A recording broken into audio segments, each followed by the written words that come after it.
You are listening to Pacifica Radio's Democracy Now! I'm Amy Goodman.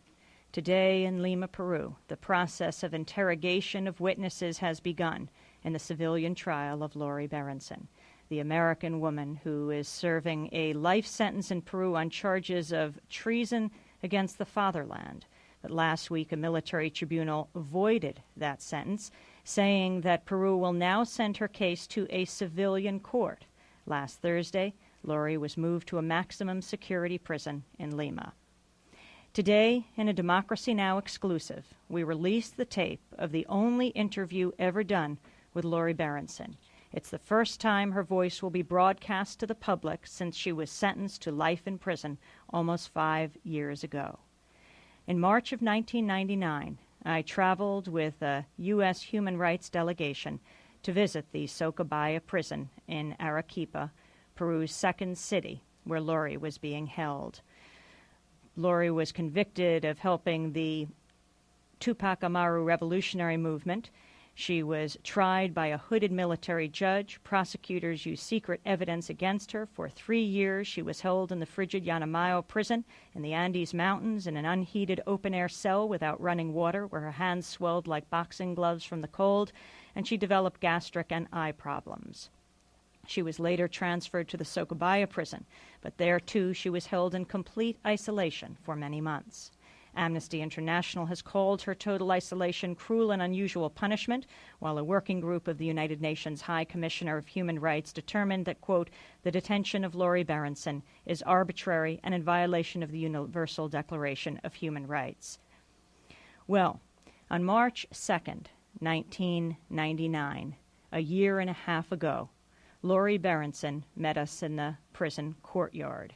I was with a group headed by the Office of the Americas in Los Angeles. We sat down on 6 chairs with her in the courtyard, and we are now going to broadcast excerpts of the first taped interview with Lori Berenson. Keep in mind, these excerpts have been approved by both her lawyer and her parents. Lori begins by talking about the civilian trial which began today in Lima. Again, this tape from a year and a half ago. I felt at this point it would be safer to air it now after she's moved out of the Socabaya prison and into Lima. This is Lori Berenson. I think it's a way of delaying it. I mean, civilian trials in Peru also can last 6 years. In my case, at this point, with such publicity that I've had, such negative publicity that I've had in Peru, I would never get a fair trial. Lori Berenson made these comments a year and a half ago when I joined a human rights delegation headed by Blazebone Payne of the Office of the Americas in Los Angeles and Reverend Lucius Walker of Pastors for Peace in New York. We went to Peru in March of 1999, flew to the Socabaya prison where Berenson had spent 150 days in solitary confinement. Today, for the first time, you'll hear Lori Berenson speak about prison conditions, her hopes for the future, the charges she faced as a leader of the MRTA, the rebel group in Peru that would, a year later, take over the Japanese ambassador's residence. The comments are excerpts of a longer interview screened by Lori Berenson's parents and her lawyer, former U.S. Attorney General Ramsey Clark. We began by talking about the Yanamayo prison, where Lori has spent the first, 2 to 3 years of her life. The prison is in the Andes with extremely high mountains where wardens are rotated out every 6 months to deal with the altitude, but prisoners can remain there their entire lives. In Yanamayo, the coldness is a pretty... the fact, more than it's the coldness in itself, it's the fact that there are different certain circumstances that exacerbate the situation in which one feels, like the climate, the harassment, in the sense of, they used to send in the special forces of the police and actually whack people on the head. In case you have any trouble understanding what Lori is saying, she said the authorities used to send in the special forces of the police and whack people on the head. She also said the authorities felt she had proved her guilt by raising concerns first about jail conditions and only then about her own case. I have a difficult time saying, well, deal with me, forget about the rest of them who die, I can't do that. That would be off the wall if this were out. The conditions were actually pretty worse and pretty bad. So when I complained about that. I didn't complain about, me. And that was or at least I didn't complain about me first. I complained about, in general, and then about jail conditions, and I complained, I think it was just about jail conditions and about the civilian trial. So first you talked about jail conditions. And then I mentioned, in general, the judicial system. I said, there are a lot of people who are here unjustly, and so I mentioned myself in that context. Generally, what I always mention is a military court. I wish you'd have been tried by a military court. Lori Berenson was tried by a hooded military judge, a gun put to her head and those of her defendants as the sentences were read. And they then were sent off to the Yanamayo prison, high in the Andes, where the conditions were extremely grave. But she said the situation after a few years changed well for her when the Organization of American States took up her case. It's then that they moved her. I was moved the day before my case was to be seen in the OAS Human Rights Commission, Inter-American Human Rights Commission. And that was more than my health, because, although my health has failed in jail, it's certainly not nearly as grave as there are several people who are really in serious shape. We could even say life or death. I was moved with 3 people who were in wheelchairs because of cerebral damage from mostly, at least 2 of them, I believe it's from torture. And I remember when 2 of the women I lived with were in really serious health conditions. One for bleeding ulcers, the other one for cerebral damage from torture. At Yanamayo? Yes. And where were they moved to? No, they weren't moved. I was the only one moved. That's why I'm sure it's not for health reasons. In case you missed any of that, the recording conditions are not what you'd call ideal at the Socabaya prison.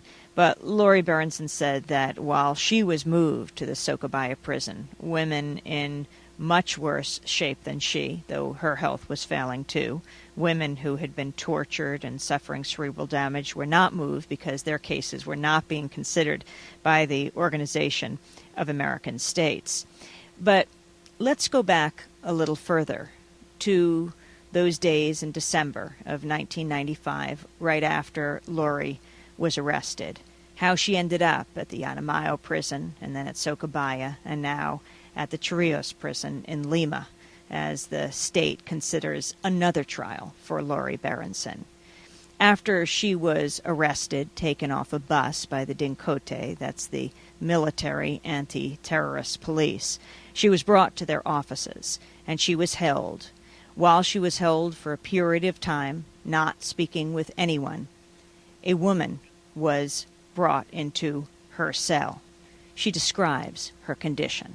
And she was she had 5 bullet wounds, 2 arms, 2 legs, and one that entered her bladder and intestine. So she was in pretty lousy shape. They had left her on a dirty mattress, naked. Probably with a shirt on or something. Filthy mattress with 5 open wounds, which is pretty horrendous. There were a lot of rats in that. How many days was she in the cell? I was in the same cell with her for probably 11 or 12 days before. It was after this period that Lori Berenson was taken by the military police, the Dincote, and presented before the press. This minute would be the last recording of Lori Berenson as she headed back to jail. She says they told her she had a minute to speak and that there were no microphones. And so she sounded angry, she was speaking fast, and she was agitated. It's a reaction to the holding conditions in general, and a reaction to the holding conditions? To the system. To the whole. What you saw. No, to what was going to come. When I talk about institutionalized violence, in the sense of hunger and misery, it's all a sense of how they killed people in Dincote, and I was aware of that at that time. How long were you held without being allowed to talk to anyone? From the moment you were captured? I mean, we were in singular cells. We were not until the 27th, when I was put in with another person. December 27th? Yeah, December 27th. With my Peruvian lawyer, I was not allowed to see him before I testified, and not testified, before I gave my statement. Yeah. Soon after Lori was presented to the press, she and several others were brought before a hooded military judge who pronounced her guilty of treason. He said she was a leader of the MRTA and was sentenced to life in prison for treason against the fatherland. Did they present any evidence at the trial? No. In the actual trial, no. Absolutely nothing. Are you innocent of the charges? Yes, of the charges. Yes, I'm innocent of all the charges they've made against me. Which brings us to the U.S. and what the U.S. is doing here around your case. The U.S. government. What is the U.S. doing? Are they helping? There has been some pressure at certain times, but not heavy pressure. Not heavy enough pressure, at least, because I'm still here. Mm-hmm. Do you think if they did put pressure, you wouldn't be here? I mean, the U.S. administration? I think in the sense of more than the Congress in itself, all the military aid they give, and that kind of support, and the patting on the back of Fujimori every time he does anything. I think he feels like he's fine. Again, this was Lori speaking a year and a half ago. At this point, more than half the U.S. Congress and 43 senators have signed a letter calling for Lori Berenson's release. At the same time, the Peruvian President Fujimori is under enormous pressure, having since 1999 taken power a third time, this in a kind of election coup that even the U.S. was forced to admit was deeply flawed. But Lori has always been more interested in grassroots movements than electoral politics. She talked about the general living conditions of Peruvians. But I do know that in the last years, the living conditions of the general Peruvians are much worse, and since the neoliberal plan has been implemented, it still seems to be a society that is quite unjust, in which the entire, not only the left, like the center opposition, everyone is so scared they won't say anything. So scared the press won't say anything. And so it just leaves you in a position in which there's very little democracy. I mean, a real right to live, a right to, health, happiness. I think it's actually worse. And you need democratic opening in a society so that people have a right to say, hey, I'm not in agreement with this. Lori, is there any last comment you would like to make here and through this as a comment to people? I think we should be aware of the situation being lived here by my person and other people, and hopefully change conditions in general in the jails and in Peru. I hope that I will to be freed and get out of here at some point. If you got out, what would you do? I'm sorry? In what sense? If you were let out. I think I have dedicated my adult years to social justice issues, and I do not plan to stop doing that. I think I'd be much more useful in this world for myself as a person, for other people in this world. Not in the sense that I'm a useful person, but in the sense that I could be I could do much more with my life, and maybe for other people's lives if I was not here. Lori Berenson, American prisoner in Peru. Her body may be in jail, but her words have escaped. President Fujimori of Peru is in New York this week for the largest gathering of world leaders ever. He will be at the St. Regis Hotel on Friday. You are listening to Pacifica Radio's Democracy Now! When we come back, we will hear from the Reverend Jesse Jackson, who says he wants to go to Peru and bring Lori Berenson home. Again, those the first words that Lori Berenson has spoken publicly since she was sentenced to life in prison by a military tribunal. You're listening to Democracy Now! We'll be back in a minute.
You are listening to Pacifica Radio's Democracy Now!, the exception to the rulers. Today, a Democracy Now! Exclusive, the words, the voice of Lori Berenson.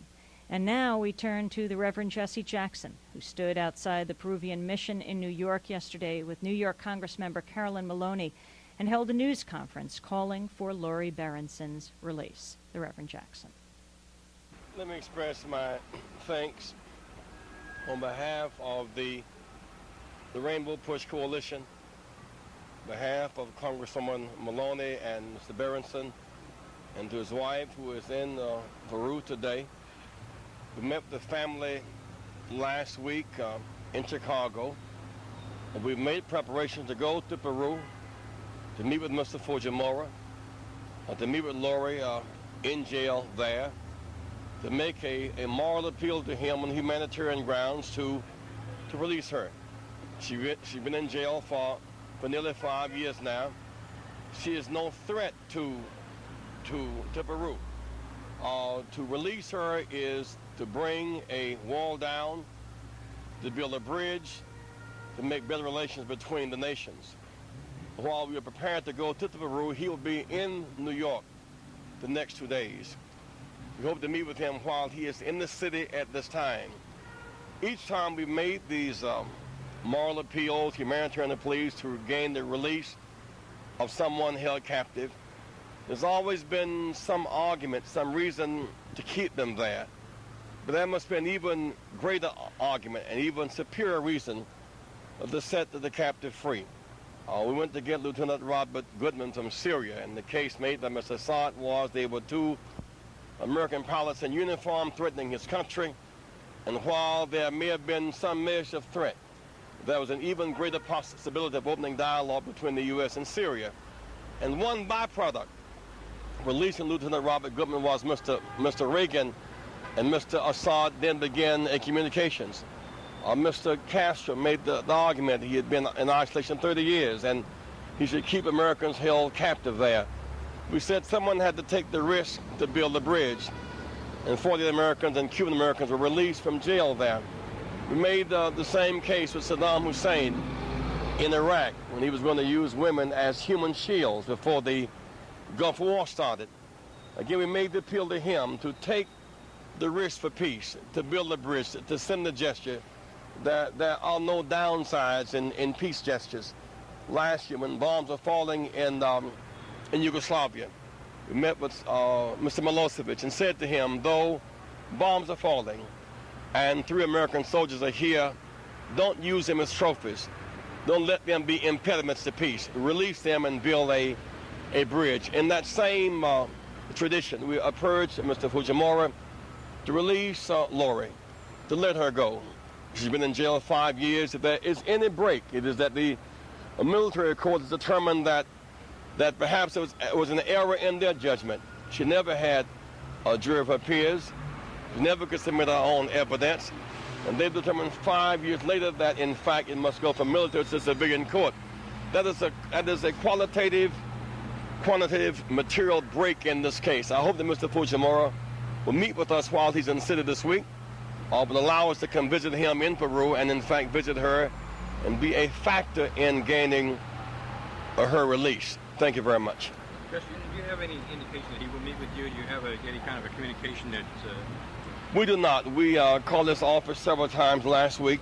They said he would be in New York this week. I'll be a part of UN activities during the course of the week. I expect to see him, hopefully formally and directly, if not informally and indirectly, but to make the appeal to him as he comes to seek to do what? United Nations, to bring down walls and to build bridges, and to overcome yesterday's scars, to go forward by our dreams and not backwards by our fears.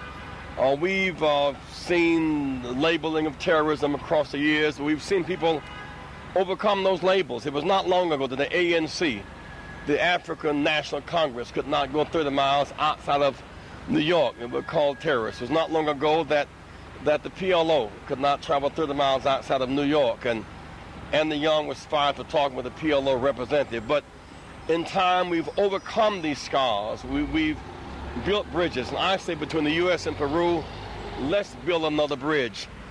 Let's give peace a chance. Let's release Laura that she might come home and be set free. More than half the Congress has called for Lori Berenson to be freed, but President Clinton has not made a public statement calling for her to be freed. Well, I will appeal to him to do so. We stand everything to gain and nothing to lose by seeking her freedom. It's the morally right thing to do. It's also a chance to build bridges between nations. I hope Mr. Fujimori can hear the rational and the moral appeal of our reasoning and let her go. Today, her hopes are rising because the military court has determined that she was falsely imprisoned in the first place. Her mother's there with her. We expect to go there and be with her, but not just to be with her, but to seek her release and bring her home. What do you tell Peru that it is in their best interests to release her? Why would this be in their best interest? Because as they seek stronger diplomatic relations and trade relations and be a member of the family of nations, lack of human rights, political prisoners are impediments. And so in their own quest to be a part of the family of nations, and their own quest for diplomatic ties and trade ties, releasing her as an asset and keeping her as an impediment. Do you think that's what they want to do, that they're looking to? Well, I would like to think that there are reasons, both material and moral. And my case is not as that of a lawyer or that of a general. It is that of making a moral appeal. Peru is not safer because she's in jail. Relations are not better because she's in jail. But they could get better if she is freed from jail. It would have, at this point, a worldwide impact. You were with Vice President Gore yesterday. Did you raise the issue of Lori Berenson with him? Did not raise that issue on yesterday with him. It was not the appropriate time. Nor does he have the power at this point to release, to make the appeal. In some sense, President Clinton has the authority to do that. But more than that, Mr. Fujimori himself has the power to use extraordinary powers to release her. This time, 2 weeks ago, there were 4 journalists in jail in Liberia. And we appealed directed to President Taylor. And they went through a process for a week, but then we kept making the appeal, joined by Nelson Mandela. And after a week of appeals, Mr. Taylor let 4 journalists go free last Saturday. We hope that Mr. Fujimori will, in that same spirit, let Lori go. Twice, members of Congress have joined me in traveling to Peru to free Lori Berenson, and many of us will be going again to Peru on her behalf. New York Congressmember Carolyn Maloney. And whatever the outcome, appealing on humanitarian grounds that she be allowed to come home. On Friday, there is a meeting that I've been invited to with President Fujimori, and we are hopeful that Reverend Jackson can come if he's in town, but he will probably see him before then. But there is a meeting on Friday with President Fujimori here. Is Lori Berenson on the agenda, or? Lori Berenson is always on my agenda. What's the purpose of the meeting with Fujimori? I love that. He's having a luncheon here at one of the hotels. He's a part of the UN. Yeah, I understand that. Are you invited to the luncheon and some other aegis, or what's the reason? I'm invited to the luncheon, and I've also appealed for a private meeting. But he knows that I'm interested in Lori Berenson. So if I'm invited, I'm sure that's the agenda, or a part of it. Yes. The luncheon or the yes. private meeting? A luncheon. I think it's also important to know that when we shed light on the predicament of political prisoners, it always helps, because the nation stands to lose by imprisoning her and stands to gain by releasing her. This is not good news for Peru. It's not good news for the Berenson family. It's not good for diplomatic ties. It's not good news for trade. There are no upsides in keeping her, and there are all upsides in releasing her. And even if there were a rub, 5 years in jail is long enough. I think ultimately our case rests on the moral appeal.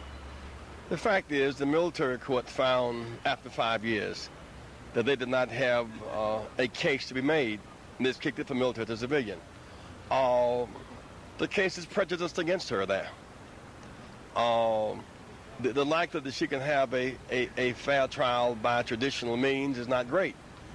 And therefore the moral appeal is is the correct appeal, the appeal between our two countries.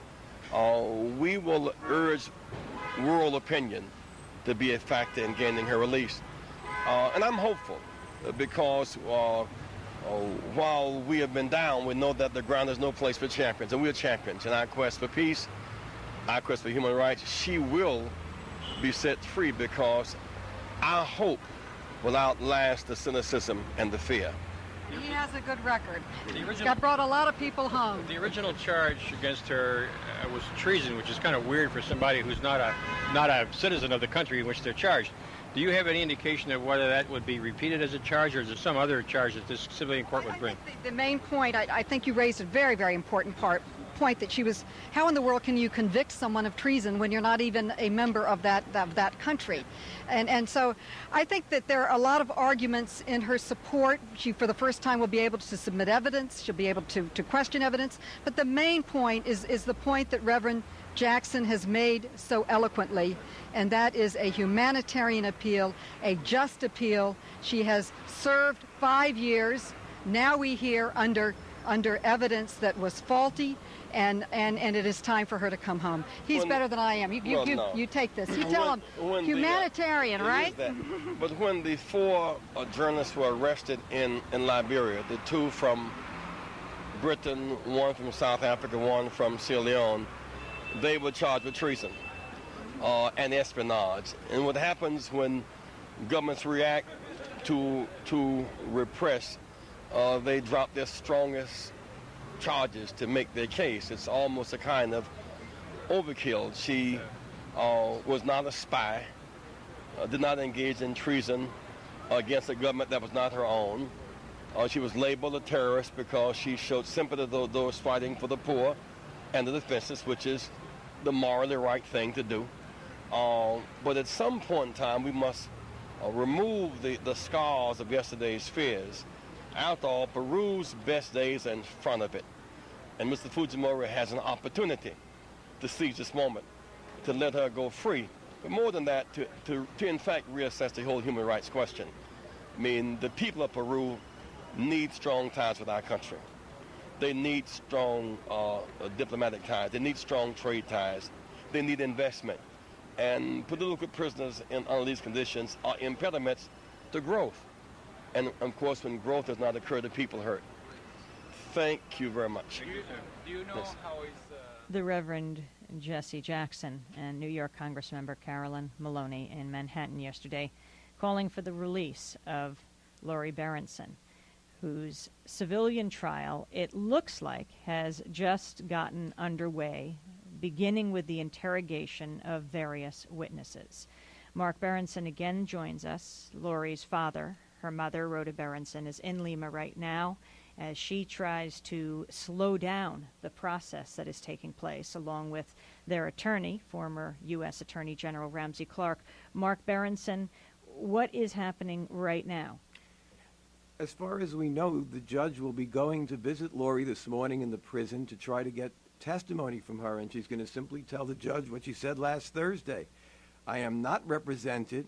I don't have adequate time to prepare. We have not found a lawyer. I don't know that I even want to have a lawyer and legitimize a farce, an illegitimate system. I need time to prepare a case. It is wrong for you to go ahead. And we understand from the Peruvian papers, which are as correct as a broken wristwatch, they're right one time in every 12. In this morning's papers, they're saying there was a testimony given by other people against Lori yesterday without Lori having representation present. Why are they steamrolling this? This is democracy. This is due process. I don't know all the facts. I'm not able to speak regularly with my wife. She and Ramsey are working the system, trying to learn the parameters, learn the limitations, and see whether we want to participate or whether Lori should do this thing herself and just act on her own behalf, and rather than try to legitimize a farce. Has anyone explained the rules of a civilian trial to you? As far as I know, the Rhoda and Ramsey Clark have not yet, as of last night, been totally apprised of what the process is, how long it takes, what the parameters are. They're still waiting to find out that information. And with this, Peru allegedly is steamrolling and starting the case without Lori's representation. This is due process. This is democracy. This is justice. Well, in the same way there might be some steamrolling going on in Peru, there is certainly a growing movement here. Last week, you were on the Oprah show and then went over to a news conference with Jesse Jackson in Chicago with Stevie Wonder. Yes, that was wonderful to meet Stevie Wonder, a great humanitarian and world-famous musical genius. And he was on the stage and asked, "What are you doing here?" He said, "Well, I'm here with Mr. Jackson. He's explained this case to me. I've been following it for a very long time. Lori has been wrong. This is unjust," and said something to the effect that she must be released. Yesterday when you were on, and today with a lot of attention to these newly released tapes of Lori Berenson speaking, not in that set-up situation of coming out of being in a closed cell with a woman who had been shot 5 times, but speaking to us at the Socabaya prison a year and a half ago. You told us yesterday about the 4 names that were on the appeal that Lori made, instructed to do so really by the Peruvian government, which ultimately led to the voiding of her military sentence in the last week. Can you tell us who are the 4 top government people who said that they have known that Lori Berenson is not a leader of the MRTA? Yes, to put this in context, it's over a year that the Peruvian government came to us and to the United States to tell them that they had information that Lori was not this horrible monster that they created then, but unfortunately demagogued and continued to create during the runoff of President Fujimori's victory recently. And when we went to investigate this, they provided us with 4 names so that we could have that in the petition that Lori filed. The 4 names are Admiral Luigi Giampietri, who retired, the highest-ranking admiral in the Peruvian Navy, current ambassador to the United Nations, Jorge Valdez Carrillo, Peruvian ambassador, permanent representative to the United Nations. The third person that testified or gave affidavits on this was the former Bolivian ambassador to Peru, the Honorable Jorge Gamuccio. The 4th person who was named in this but did not, and perhaps because of political reasons after, did not provide testimony, though was named in the petition, is the current Vice President of Peru, former Foreign Minister, and former Permanent Representative Ambassador to the United Nations, Francisco Tudela, who's in New York today.